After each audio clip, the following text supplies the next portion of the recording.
मेरे प्यारे भाइयों एवं बहनों, आज मैं आप सबको रविंद्रनाथ टैगोर जी की कहानी पत्नी का पत्र इसका दूसरा भाग सुनाने जा रही हूँ। लेकिन उनके इस प्रशंसनीय उदाहरण से हम लोगों को बड़ी कठिनाई होती रही। मैं अपने आप को हर तरफ से इतना बेहद छोटा नहीं बना पाती। मैं जिस बात को अच्छा समझती हूँ उसे किसी और की खातिर बुरा समझने को मैं उचित नहीं मानती। इस बात के तुम्हें भी बहुत से प्रमाण मिल चुके हैं। किंतु बिंदु को मैं अपने कमरे में घसीट लाई। जीजी कहने लगी, मझली बहू गरीब घर की बेटी का दिमाग खराब कर डालेगी। वे सबसे मेरी इस ढंग से शिकायत करती फिरती थी, मानो मैंने कोई भारी आफत ढा दी हो। लेकिन मैं अच्छी तरह जानती हूँ, वे मन ही मन सोचती थी कि जान बची। अब अपराध का बोझ मेरे सिर पर पड़ने लगा। वे अपनी बहन के प्रति खुद जो स्नेह नहीं दिखा पाती थी, वही मेरे द्वारा प्रकट करके उनका मन हल्का हो जाता। मेरी बड़ी जेठानी बिंदु की उम्र में से 2-1 अंक कम कर देने की चेष्टा किया करती थी। लेकिन अगर अकेले में उनसे यह कहा जाता कि उसकी अवस्था 14 से कम नहीं थी तो ज्यादती न होगी। तुम्हें तो मालूम है, देखने में वह इतनी कुरूप थी कि अगर वह फर्श पर गिरकर अपना सिर फोड़ लेती तो भी लोगों को घर के फर्श की ही चिंता होती। यही कारण है कि माता पिता के न होने पर ऐसा कोई न था जो उसके विवाह की सोचता। और ऐसे लोग भी भला कितने थे जिनके प्राणों में इतना बल हो कि उससे ब्याह कर सके। बिंदु बहुत डरते डरते मेरे पास आई, मानो अगर मेरी देह उससे छू जाएगी तो मैं सह नहीं सह पाऊंगी, मानो संसार में उसको जन्म लेने का कोई अधिकार ही न था। इसलिए वो हमेशा अलग हटकर आंख बचाकर चलती। उसके पिता के यहाँ उसके चचेरे भाई उसके लिए ऐसा एक भी कोना नहीं छोड़ना चाहते थे जिसमें वह फालतू चीज की तरह पड़ी रह सके। फालतू कूड़े को घर के आसपास अनायास ही स्थान मिल जाता है, क्योंकि मनुष्य उसको भूल जाता है। लेकिन अनावश्यक लड़की एक तो अनावश्यक होती है, दूसरे उसको भुलाना भी कठिन होता है।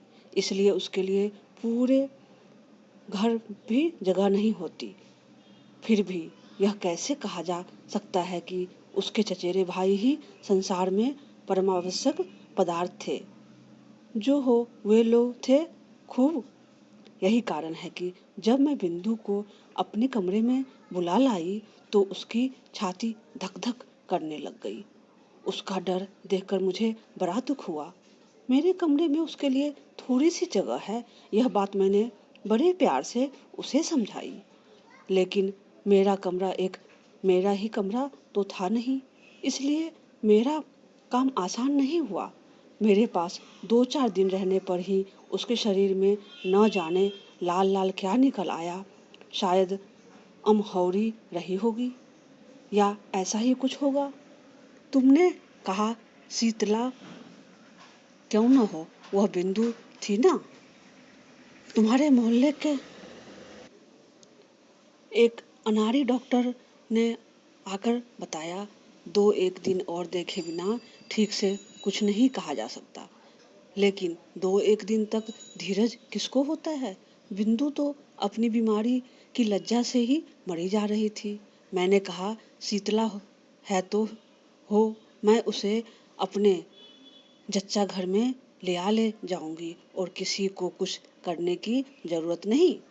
इस बात पर जब तुम सब लोग मेरे ऊपर भड़क कर क्रोध की मूर्ति बन गए। यही नहीं, जब बिंदु की जीजी भी बड़ी परेशानी दिखाती हुई उस अभागी लड़की को अस्पताल भेजने का प्रयास करने लगी, तभी उसके शरीर के वे सारे लाल लाल दाग एकदम विलीन हो गए।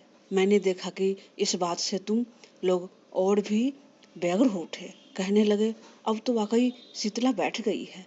क्यों न हो, वह बिंदु थी ना।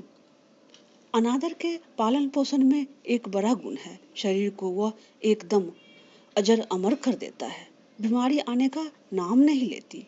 मरने के सारे आम रास्ते बिल्कुल बंद हो जाते हैं, इसलिए रोग उसके साथ मजाक करके चला गया। कुछ हुआ ही नहीं, लेकिन यह बात अच्छी तरह स्पष्ट हो गई कि संसार में ज्यादा साधनहीन व्यक्ति को आश्रय देना ही सबसे कठिन है। आश्रय की आवश्यकता उसको जितनी अधिक होती है, आश्रय की बाधाएं भी उसके लिए उतनी ही विषम होती है। बिंदु के मन से जब मेरा डर जाता रहा, तब उसको एक और कुग्रह ने पकड़ लिया। वह मुझे इतना प्यार करने लगी कि मुझे डर होने लगा। स्नेह की ऐसी मूर्ति तो संसार में पहले कभी देखी ही न थी। पुस्तकों में पढ़ा अवश्य था, पर वह भी स्त्री पुरुष के बीच ही। बहुत दिनों से ऐसा ऐसी कोई घटना नहीं हुई थी कि मुझे अपने रूप की बात याद आती। अब इतने दिनों बाद यह कुरूप लड़की मेरे उसी रूप के पीछे पड़ गई। रात दिन मेरा मुंह देखने रहने पर भी उसकी आंखों की प्यास नहीं बुझती थी। कहती, जीजी, तुम्हारा यह मुंह मेरे अलावा और कोई नहीं देख पाता। जिस दिन मैं स्वयं ही अपने केश बांध लेती, उस दिन वह भूत रूठ जाती। अपने हाथों से मेरे केश भार को हिलाने डुलाने में उसे बड़ा आनंद आता। कभी कहीं दावत में जाने के अतिरिक्त और कभी तो मुझे साज श्रृंगार की आवश्यकता पड़ती ही न थी। लेकिन बिंदु मुझे तंग करके थोड़ा बहुत सजाती रहती। वह लड़की मुझे लेकर बिल्कुल पागल हो गई थी। तुम्हारे घर के भीतरी हिस्से में कहीं रत्ती भर भी मिट्टी न थी। ऊसर की ओर को दीवार में नाली के किनारे न जाने कैसे एक गांव का पौधा निकला। जिस दिन देखती कि उस गांव के पौधे में नई लाल लाल कोपले निकल आई है, उसी दिन जान पड़ता कि धरती पर बसंत आ गया। और जिस दिन मेरी घर गृहस्थी में जुटी हुई उस अनाकृत लड़की के मन का और छोर किसी तरह रंग उठा, उस दिन मैंने जाना कि हृदय के जगत में भी बसंत को हवा बहती है। वह किसी स्वर्ग से आती है, गली के मोड़ से नहीं। बिंदु के स्नेह के दुस्साह वेग ने मुझे अधीर कर डाला था। मैं मानती हूँ कि मुझे कभी कभी उस पर क्रोध आ जाता, लेकिन उस स्नेह में मैंने अपना एक ऐसा रूप देखा जो जीवन में मैं पहले कभी नहीं देख पाई थी। वही मेरा मुख्य स्वरूप है। इधर मैं बिंदु जैसी लड़की को जो इतना लाड़ प्यार करती थी, यह बात तुम लोगों को बड़ी ज्यादती लगी। उसे लेकर बराबर खटपट होने लगी। जिस दिन मेरे कमरे से बाजूबंद चोरी हुआ, उस दिन इस बात का आभास देते हुए तुम लोगों को तनिक भी लज्जा न आई कि इस चोरी में किसी न किसी रूप में बिंदु का हाथ है। जब स्वदेशी आंदोलनों में लोगों के घर की तलाशियां होने लगी, तब तुम लोग अनायास ही यह संदेह कर बैठे कि बिंदु पुलिस द्वारा रखी गई स्त्री गुप्तचर है। इसका और तो कोई प्रमाण न था। प्रमाण बस इतना ही था कि वह बिंदु थी, तुम लोगों के घर की दासियां। उनका कोई भी काम करने से इनकार कर देती थी। उनमें से किसी से अपने काम के लिए कहने में वह लड़की भी संकोच के मारे जरवत हो जाती थी। इन्हीं सब कारणों से उसके लिए मेरा खर्च बढ़ गया। मैंने खास तौर से अलग से एक दासी रख ली। यह बात तुम लोगों को अच्छी नहीं लगी। बिंदु को पहनने के लिए मैं जो कपड़े देती थी, उन्हें देखकर तुम इतने क्रोध हुए कि तुमने मेरे हाथ खर्च के रुपए ही बंद कर दिए। दूसरे ही दिन से मैंने 1.25 रुपए जोड़े की मोटी कोरी मिल की धोती पहनना शुरू कर दिया। और जब मोती की माँ मेरी जूठी थाली उठाने के लिए आई, तो मैंने उनको मना कर दिया। मैंने खुद जूठा भात बछड़े को खिलाने के बाद आंगन के नल पर जाकर बर्तन मल लिए। एक दिन एकाएक इस दृश्य को देखकर तुम प्रसन्न न हो सके। मेरी खुशी के बिना तो काम चल सकता है, पर तुम लोगों की खुशी के बिना नहीं चल सकता। यह बात आज तक मेरी समझ में नहीं आई। उधर ज्यों-ज्यों तुम लोगों का क्रोध बढ़ता जा रहा था, त्यों-त्यों बिंदु की आयु भी बढ़ती जा रही थी।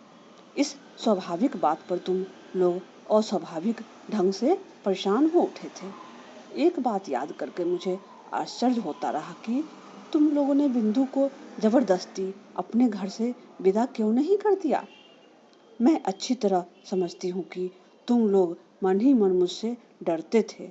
विधाता ने मुझे बुद्धि दी है, भीतर ही भीतर इस बात की खातिर किए बिना तुम लोगों को चैन नहीं पड़ता था।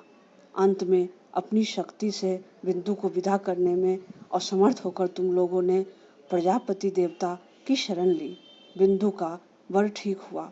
बड़ी जेठानी बोली, जान बची। माँ काली ने अपने वंश की लाज रख ली।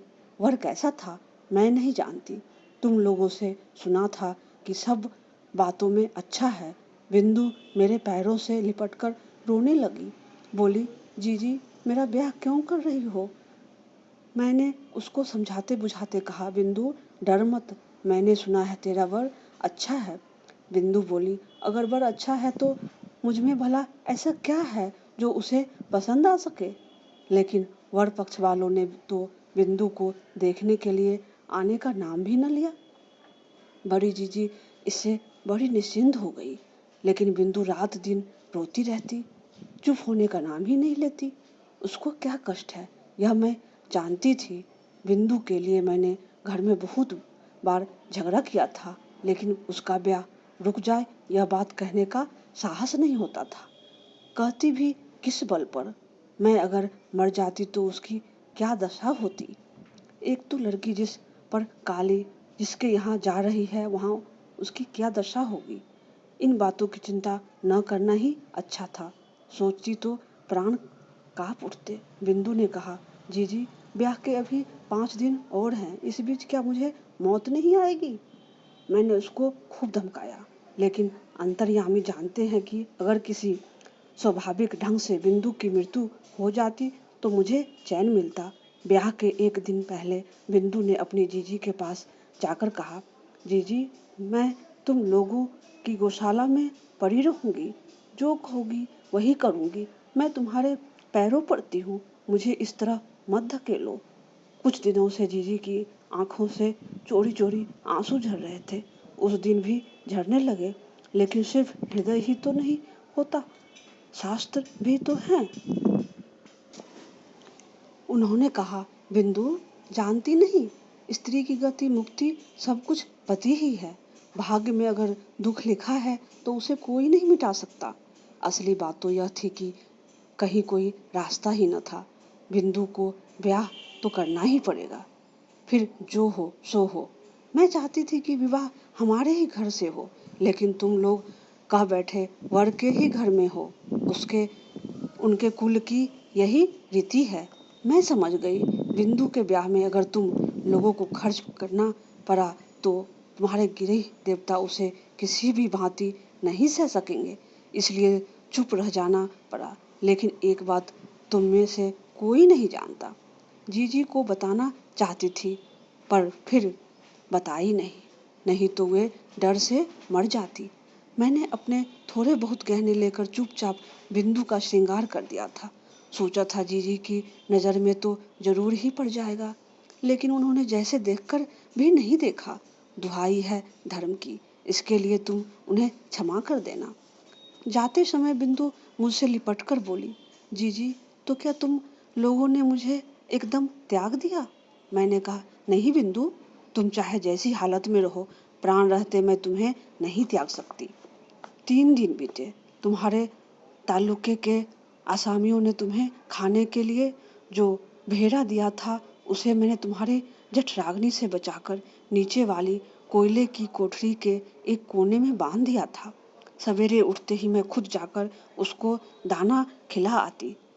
2-1 दिन तुम्हारे नौकरों पर भरोसा करके देखा, उसे खिलाने की बजाय उनका झुकाव उसी को खा जाने की ओर अधिक था। उस दिन सवेरे कोठरी में गई तो देखा बिंदु एक कोने में गुड़मुड़ होकर बैठी हुई है। मुझे देखते ही वह मेरे पैर पकड़कर चुपचाप रोने लगी।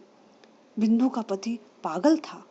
सच कह रही हूँ बिंदु, तुम्हारे सामने क्या मैं इतना बड़ा झूठ बोल सकती हूँ। दीदी वह पागल है। इस विवाह में ससुर की सम्मति नहीं थी, लेकिन वे मेरी सास से यमराज की तरह डरते थे। ब्याह के पहले ही काशी चल दिए थे। सास ने जिद करके अपने लड़के का ब्याह कर लिया। मैं वहीं कोयले के ढेर पर बैठ गई।